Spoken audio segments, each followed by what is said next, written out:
What's up, everyone? Today I am going to give you my spoiler review of Memory of a Killer, Episode 6. This show is incredible. This show, for those of y'all that don't know, stars Patrick Dempsey and a lot of other really cool people in it as well. And this show, I've already reviewed the first 5 episodes. You can go watch that video if you enjoy this one. But yeah, so in this episode, episode 5 was the telling Angelo's origin story. In this episode, we pick up back in modern days. So we find out, that Angelo, is starting to, he does have early onset Alzheimer's disease, and so all the memory losses that all the memory issues that he's been experiencing through the series so far are due to that. So he's trying to figure out a way to combat that, I guess. And then he's also trying to find out who this fairy man is, right? And because he wants to find this fairy man and get revenge for trying to kill his daughter, right? And then you have Maria, who is trying, she is teaching herself and getting people to teach her, like Dave, and there's another gentleman that's teaching her how to use a gun and stuff like that. But they're telling her, hey, you sure you want this? Because Maria, and also to remind you guys, Angelo lives two completely separate lives, right? One life, he's a hitman.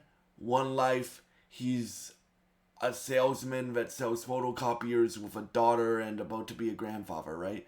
So Maria has no idea about her father's job, basically, right? And the law enforcement is getting closer and closer to finding out that Angelo killed the guy that tried to kill his daughter, right? And Jeff, Maria's husband, hires a private investigator, so they haven't caught on yet, but even the FBI agent in the episode was like, hey, David, you're because David's the lead detective and he's also friends with Maria and Angelo, and he's like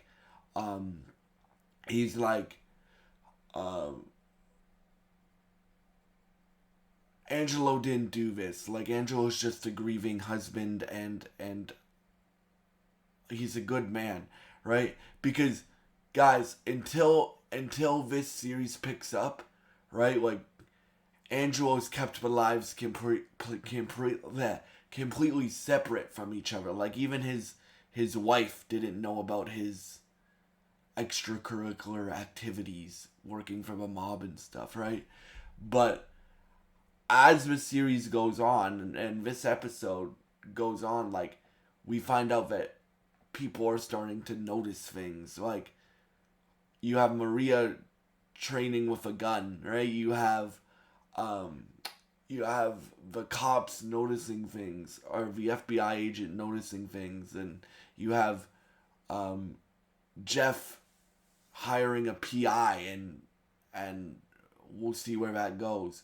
But you also have Angelo trying to mentor Joe as his, I guess you can call him his protege, right? So there's a dope action scene where they're going into this news studio and they have to eliminate the target on live television, right? Because when I say that Angelo's losing his memory, he's losing his memory, but he's very slowly losing his memory. He's still very, very intelligent and very, very smart.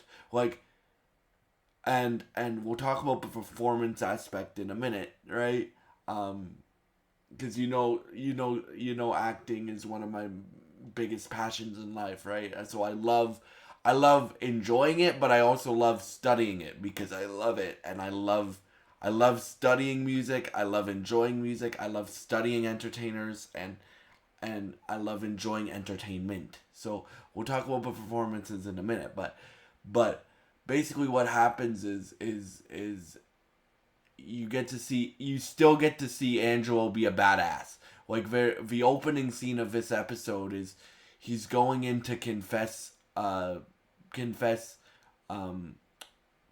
like have a confession at a church, and you find out that one of the targets that Angelo has to eliminate this episode is a priest, right? Because the priest has done very, very bad things, right?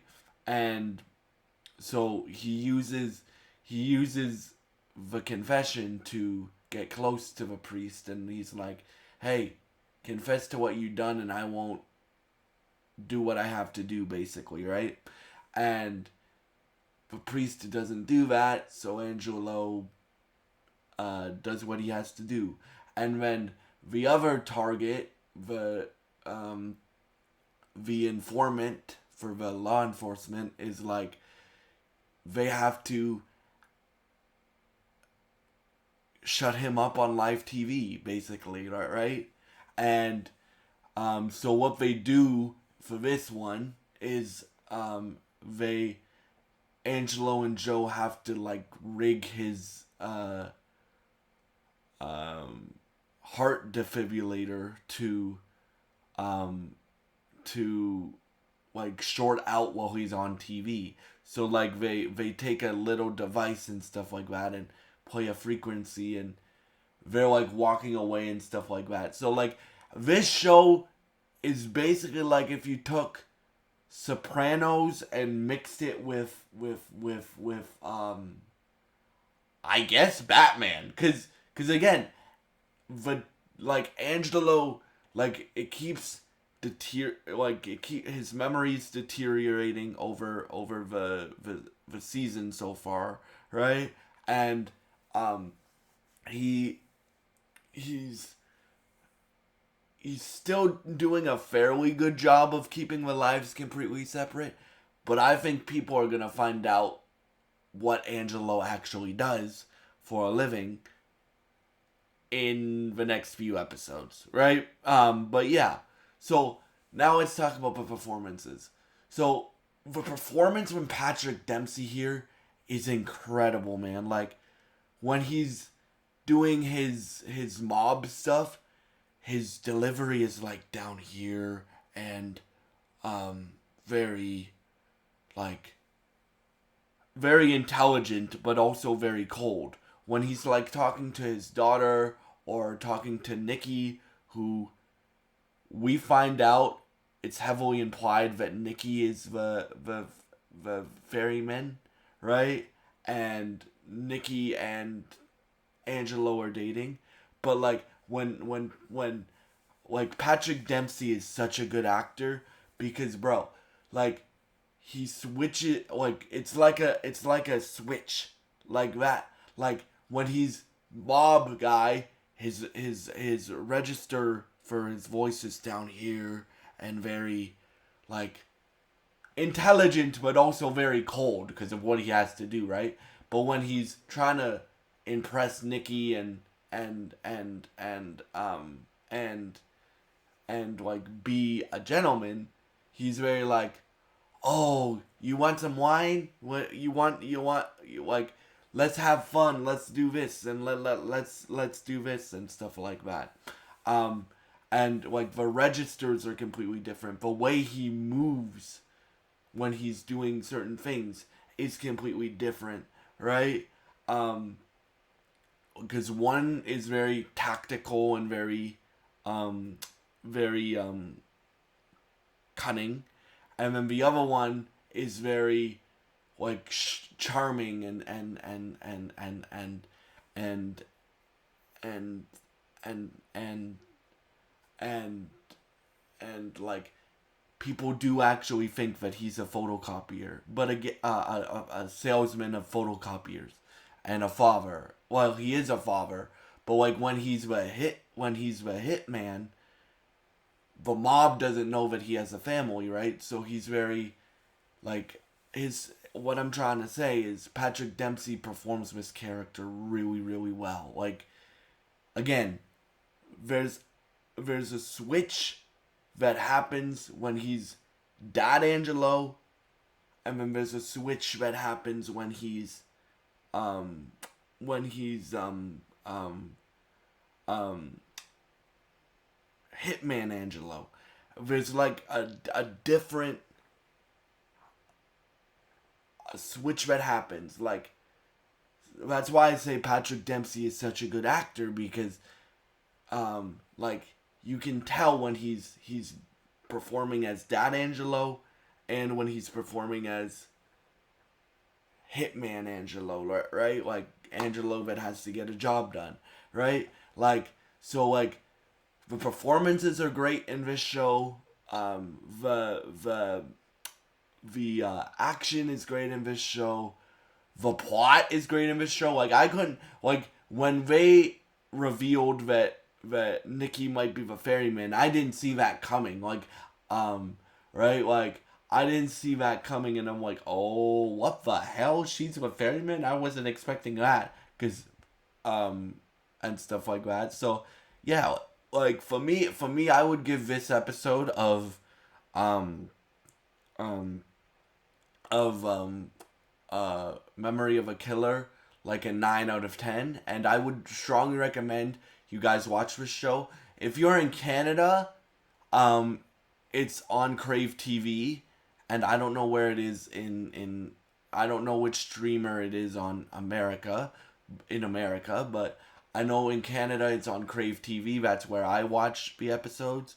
And yeah, thank y'all so much for watching, and goodbye and God bless you guys. If you guys enjoy this content, please subscribe, like, and share this video, and I hope you have a great day, and God bless you guys.